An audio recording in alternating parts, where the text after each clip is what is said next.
Hello दोस्तों, यह एक सच्ची प्रेम कहानी है। 16 वर्ष की एक लड़की को 13 साल बड़ी तवायफ से मोहब्बत हो जाती है। बहुत दिलचस्प कहानी।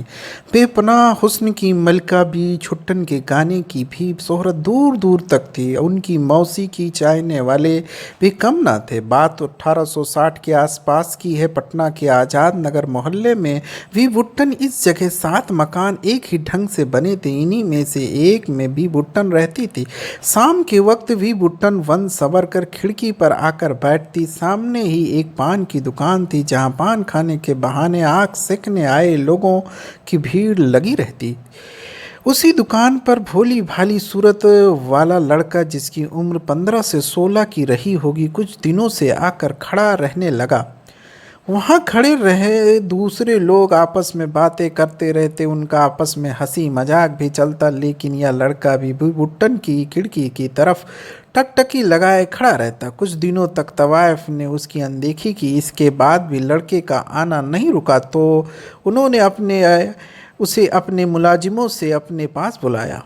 नाम पता पूछा। लड़का घबराया, डर गया कि नाम पता जाहिर होने पर कहीं घर पर खबर ना चली जाए। भी भुट्टन ने आश्वस्त किया कि तब जाकर उसने अपना नाम बताया। अली नाम था उसका। पता भी दिया। अली ने बताया जब 5 वर्ष का था तभी वालिद का इंतकाल हो गया। 2 बड़ी बहनें भी थीं जो नहीं रहीं। वालिद के मरते ही चाचा ने जायदाद में बेईमानी कर ली। थोड़ी सी जमींदारी बची है, उसी से कुछ किराया आता है, बस ऐसे ही खर्चा चलता है। थोड़ी सी उर्दू फारसी घर पर पढ़ी है। स्कूल में 2 साल हुए, दाखिला करवा दिया है। रिश्ते के एक मामू मुगलपुरा में रहते हैं जो 4 दिनों में आकर खैरियत पूछ जाते हैं। यह सब जानकर भुट्टन ने उसे समझाया, शरीफों के बच्चे पान की दुकान पर नहीं बैठते। अच्छा है कि तुम अब मेरे पास आ जाओ, इसे अपना घर समझो। अली को यह सब सपना सा लग रहा था।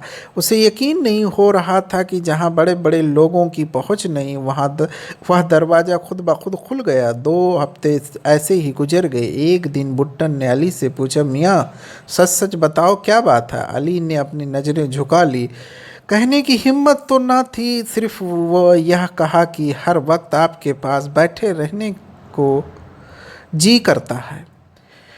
घर पर मन नहीं लगता और पढ़ने का भी जी नहीं करता। जब भुट्टन ने पढ़ाई के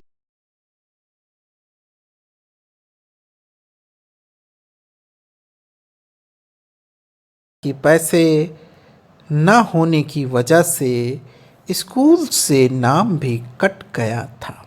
भुट्टन ने अली को डांटा। कहा, मेरी मोहब्बत हासिल करने की पहली शर्त तो यह है कि जी लगाकर पढ़ना शुरू करो। रोज़ाना स्कूल जाओ। अंग्रेजी और गणित के लिए एक सा अच्छा तैयार अच्छा सा टीचर, अच्छा सा उस्ताद रखो।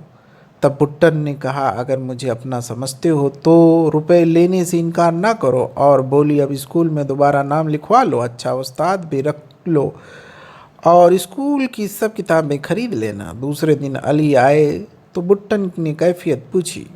अली ने स्कूल के दाखिले की रसीद दिखलाई। रसीद हुई किताब खरीदी हुई किताबों की रसीद भी सामने रख दिया और बताया कि स्कूल के टीचर अगले 10 से रोज़ाना सुबह 2 घंटा पढ़ाया करेंगे। अली कुछ परेशान भी थे। कहने लगे कि अगर अम्मा पूछेगी कि मास्टर को देने के लिए पैसे कहाँ से आए तो क्या जवाब दूंगा। भुट्टन ने आसान तरकीब बताई। कहा, अपने वालिदा से कहना कि मरहूम वालिद के एक दोस्त हैं, उन्होंने ज़बरदस्ती मास्टर का बंदोबस्त कर दिया है, किताबें भी खरीद दी है।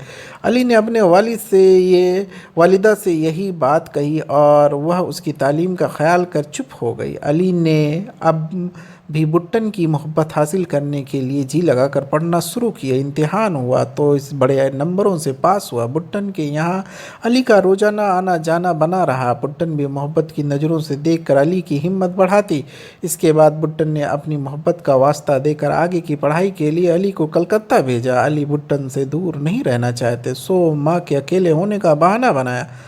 तब भी भुट्टन ने अपने खर्चे से एक बूढ़े मुलाजिम को अली की माँ की खिदमत के लिए रखवाया। अब अली की एक न चली, उसे कलकत्ता जाना पड़ा। अली को भी अब धुन लग गई कि मोहब्बत हासिल करनी की है, यही सूरत है तो मुकम्मल तालीम हासिल करके ही रहेंगे। एंट्रेंस का इम्तिहान पास करने के बाद उन्हें भी तालीम में मज़ा आने लगा। दिन गुजरते रहे।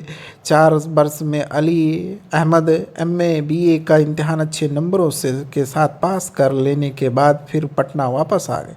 इसी बीच जब छुट्टियों में आते तो वो ज़्यादा वक्त भुट्टन के यहाँ गुजारने की कोशिश करते, मगर बुई भुट्टन कहा करती थी कि घर ज़्यादा रहो, अपनी वालिदा के साथ रहकर उनकी देखभाल करो और उनकी खिदमत करना अपना फ़र्ज समझो।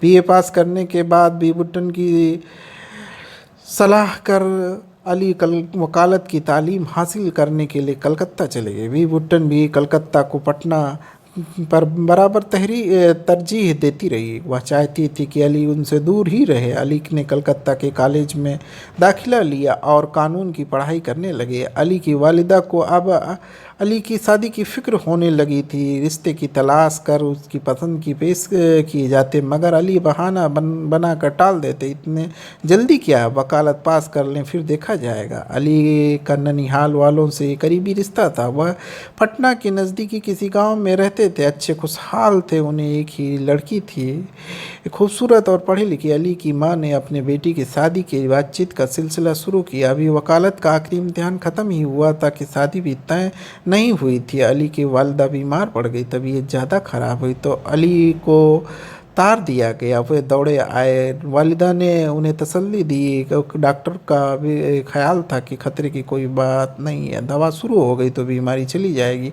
एक दिन वालिदा ने शादी की बात छेड़ी, बहुत चकराया। माँ की बीमार देख कर मन हिम्मत नहीं हुई, दूसरी जगह लगा हुआ था। हाँ करते तो किस तरह। माँ इनकी परेशानियाँ देखी तो लड़की और उनके परिवार खूबियाँ गिनाने लगी। अली ने माँ से कहा, ठीक है, मैं उनसे शादी की बात बताऊंगा। बी भुट्टन को बताई। भुट्टन ने वही मोहब्बत का वास्ता देकर कहा, जो माँ कह रही है वही करो। आप नए हैं तो चैनल को सब्सक्राइब करें, लाइक करें और शेयर करें। Thank you.